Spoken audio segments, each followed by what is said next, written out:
بسم اللہ الرحمن الرحیم۔ تمام دیکھنے والے سننے والے ساتھیوں کو السلام علیکم۔ امید ہے آپ سب خیریت سے ہوں گے۔ جیسا کہ ہم سب جانتے ہیں، حب جاہ و مال بہت ہی برا وبال ہے۔ ہمارے پیارے آقا حضرت محمد مصطفیٰ صلی اللہ علیہ وآلہ وسلم کا فرمان معظم ہے، دو بھوکے بھیڑیے بکریوں میں چھوڑ دیے جائیں وہ اتنا نقصان نہیں پہنچاتے جتنا کہ مال و مرتبے کا لالچ انسان کے دین کو نقصان پہنچاتا ہے۔ یزید پلید ماہ و جا کی محبت ہی کی وجہ سے سانحہ کربلا کے وقوع کا باعث بنا۔ اس ظالم بد انجام کو امام عالی مقام سیدنا امام حسین رضی اللہ تعالی عنہ کی ذات گرامی سے اپنے اقتدار کو خطرہ محسوس ہوتا تھا۔ حالانکہ سیدنا امام عالی مقام رضی اللہ تعالی عنہ کو دنیائے ناپائیدار کے حصول کے لیے دنیاوی اقتدار سے کیا سروکار۔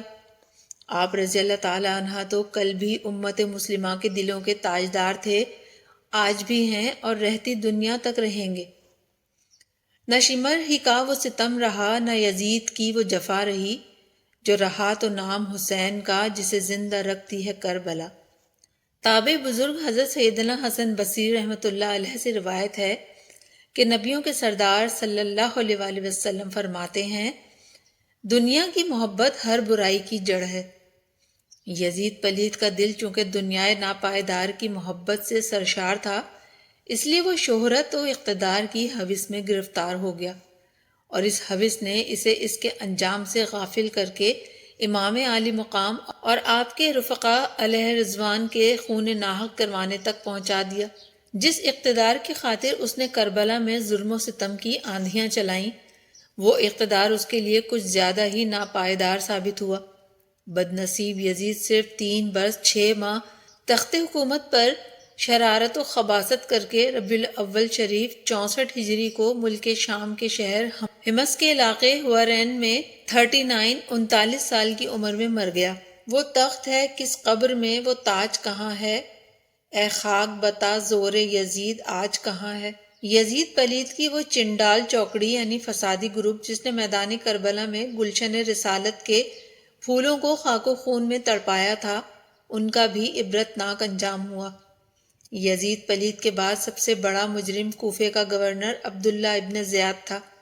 اسی بدنہاد بدخوب بری فطرت والے شخص کے حکم پر امام عالی مقام رضی اللہ تعالی عنہ اور آپ کے اہل بیت اکرام علیہم الرضوان کو ظلم و ستم کا نشانہ بنایا گیا۔ نیرنگی دنیا یعنی دنیا کے دھوکے کا تماشا دیکھیے کہ مختار ثقفی کی ترکیب سے ابراہیم بن مالک اشتر کی فوج کے ہاتھوں دریائے فرات کے کنارے صرف 6 برس کے بعد یعنی 10 محرم الحرام 67 ہجری کو ابن زیاد بدنہاد انتہائی ذلت کے ساتھ مارا گیا۔ لشکریوں نے اس کا سر کاٹ کر ابراہیم کو پیش کر دیا اور ابراہیم نے مختار کے پاس کوفہ بھجوا دیا۔ جب سر محشر وہ پوچھیں گے بلا کے سامنے، کیا جواب جرم دو گے تم خدا کے سامنے۔ کوفے کو آراستہ کیا گیا اور اسی جگہ ابن زیاد بدنہاد کا سر ناپاک رکھا گیا جہاں 6 برس قبل امام عالی مقام رضی اللہ تعالی عنہ کا سر پاک رکھا گیا تھا۔ اس بد نصیب پر رونے والا کوئی نہیں تھا، بلکہ اس کی موت پر جشن منایا جا رہا تھا۔ تابعی بزرگ حضرت سیدنا عمارہ بن عمیر رحمۃ اللہ علیہ سے روایت ہے کہ جب عبید اللہ ابن زیاد کا سر ماں اس کے ساتھیوں کے سروں کے لا کر رکھا گیا تو میں ان کے پاس گیا۔ اچانک شور پڑ گیا، آ گیا آ گیا۔ میں نے دیکھا کہ ایک سانپ آ رہا ہے، سب سروں کے بیچ میں ہوتا ہوا ابن زیاد کے ناپاک نتنوں میں داخل ہو گیا اور تھوڑی دیر ٹھہر کر چلا گیا، حتیٰ کہ غائب ہو گیا۔ پھر شور پڑا، آ گیا آ گیا۔ 2 یا 3 بار ایسا ہی ہوا۔ ابن زیاد ابن سعد شمر، قیس ابن اشعث کندی، خولی ابن یزید، سنان ابن انس نخعی، عبداللہ ابن قیس، یزید بن مالک اور باقی تمام اشقیاء جو حضرت سیدنا امام علی مقام رضی اللہ تعالیٰ عنہ کے قتل میں شریک تھے اور سعی یعنی کوشش کرنے والے تھے، طرح طرح کی عقوبتوں یعنی اذیتوں سے قتل کیے گئے اور ان کی لاشیں گھوڑوں کی ٹاپوں سے پامال کرائی گئیں۔